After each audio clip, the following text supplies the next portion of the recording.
as the Germanic Messiah. The first meeting between the Tula organization and Hitler took place when the Tula organization, together with the officers of the Volunteer Corps, drove the communists out of Munich. Hitler was informed about his specific destiny and firmly believed himself to be the reincarnated leader from Atlantis. The aims of this sect were obviously kept silent. Hitler was worshipped as Elijah. His salute, also called Ave, is a greeting of the gods. The swastika was the reversed symbol of Atlantis.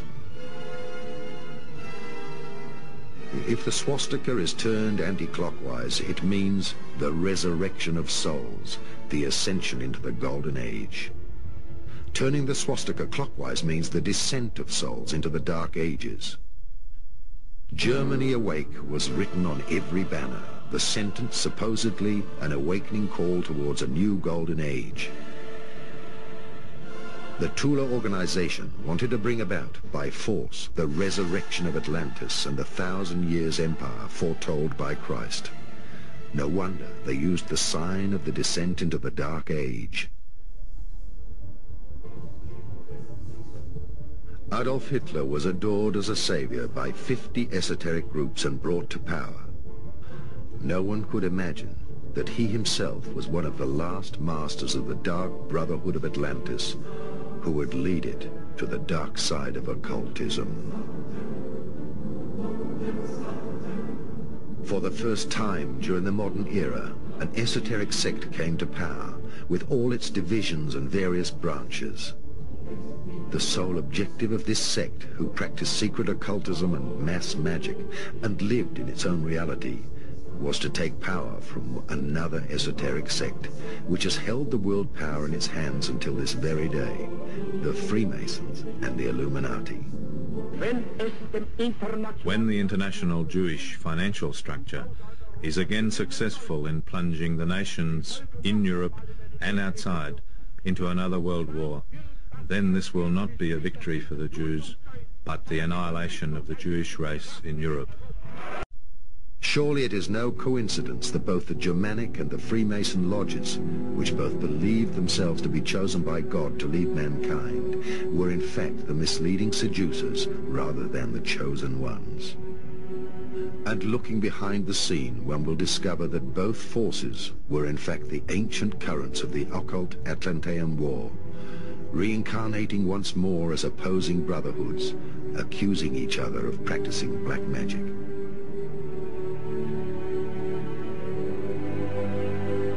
The ancient war between Shambhala and Agartha, representing opposing brotherhoods from Atlantis, reached its climax on the outside with the outbreak of the Second World War.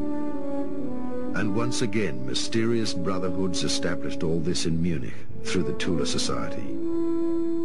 Von Solotten was initiated by the Turkish Freemasonry, and Karl Haushofer by the Japanese royal court, which he had visited before the First World War. It was their sole intention to enter the political scene, and when the occultists actually got into the leading positions, the Tula Society was dissolved, and a much more secret circle of the Tula was formed. It was this circle which years before the beginning of the war undertook secret expeditions in search of the mysterious high civilizations of Shambhala and Agartha in the center of the earth. During the UFO Congress put on by Mikhail Hesselman at that time, and Finnish national TV was there, and they asked me to speak about Hitler and the Third Reich and his association with UFOs and the extraterrestrials. So I agreed to do it, after giving them some basic background on my knowledge of ufology. And of a sudden, and I mean this, of a sudden came through my mouth a quotation and a statement that alarmed me, as it did the cameramen and everybody else listening to it. They asked me, as an example, they asked me, was Hitler involved with the ETs in terms of biological research? And what came out of my mouth was simply this: yes, indeed, he was, but not like most people thought he was.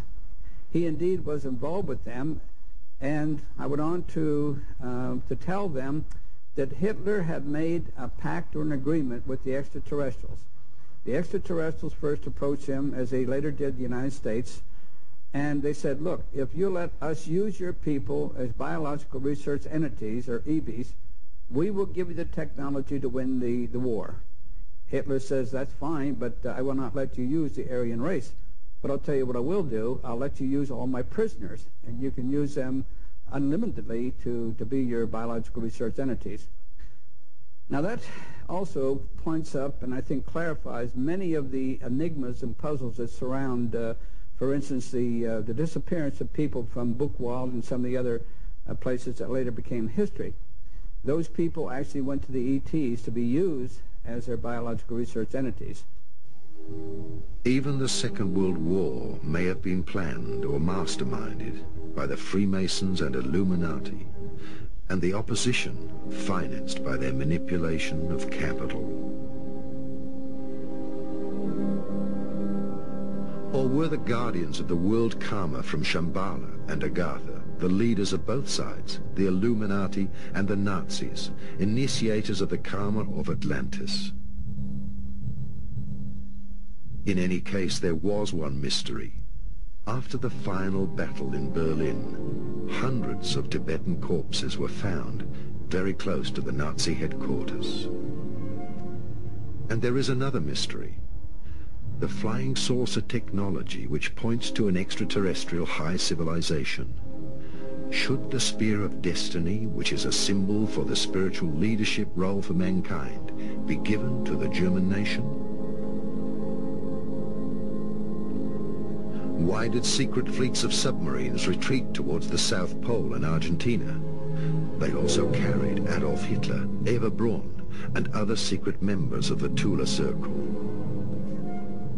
And with the cessation of hostilities, of course, in Europe, Germany has capitulated, and of course there was an immediate interest and concern to get there as quickly as possible to capture the personnel, the documents, and also the instruments called the spacecraft which Hitler had created. Now that was of primary interest to the Soviets, the Americans, and of course the English. As it turns out, the Soviets were the first to reach Berlin, and they did get most of the documents supportive, of course, of that particular project. Secondly, the Americans arrived, and they got the second amount of documents, but they did get the most of the brains, including von Braun. And Dr. Hertak will pick that up later, of course, and expand upon that. Now, we also discovered when we got to Berlin that the two craft which we were most interested in, the spacecraft which Hitler had, of course, built, were no longer there. Indeed, they had been disassembled by the SS, and they had been spirited out of the country aboard two submarines, and they spent 6 months at sea and finally ended up in what is now, or always has been, Argentina. From there, they were taken into Antarctica, and that's another story, so I won't go into it. Another interesting thing, too, which I'd like to bring out here, when I had my lecture in Frankfurt 2 or 3 years ago, I flew directly from Frankfurt back to Chicago, Illinois for another major appearance, and in my audience was a woman who was very excited about what I was talking about because I was talking about this very subject.